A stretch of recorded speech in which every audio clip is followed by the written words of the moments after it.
फणसाचं season चालू आहे आणि फणसाची भाजी बनवली असं होणारच आहे. तर मी बनवली मस्त झटपट कुकरमध्ये फणसाची भाजी. तर त्यासाठी फणस घेतला, कच्चा फणस घ्यायचा, मस्त तेल लावून त्याला कापून घ्यायचं आणि धुवून घ्यायचं स्वच्छ. आणि नंतर इकडे ग्रेव्हीची तयारी करून घेतली. त्यासाठी कांदा घेतला, टोमॅटो, अद्रक, लसूण आणि मिरची घेतली. मस्त त्याला चांगलं परतून घ्यायचं मीठ टाकून. ते लवकर परतलं जातं. नंतर त्याची पेस्ट तयार करून घ्यायची. इकडं कुकर घेतलं, त्यामध्ये फणस फ्राय करून घेतले. पहिले मीठ टाकून, थोडंसं मीठ टाकून फ्राय करून घ्यायचे. नंतर ते काढून घ्यायचं आणि त्याच तेलामध्ये आपण केलेली ग्रेव्ही, त्याचं वाटण त्यात परतून घ्यायचं. आणि चांगलं 10 मिनटं शिजवून घ्यायचं.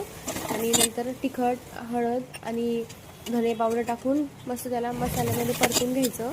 थोडंसं मीठ टाकून घ्यायचं आणि नंतर आपण फ्राय केलेले फणस टाकून घ्यायचे. त्यामध्ये मस्त त्याला परतून हे करून घ्यायचं, हलवून घ्यायचं. नंतर पाणी टाकायचं.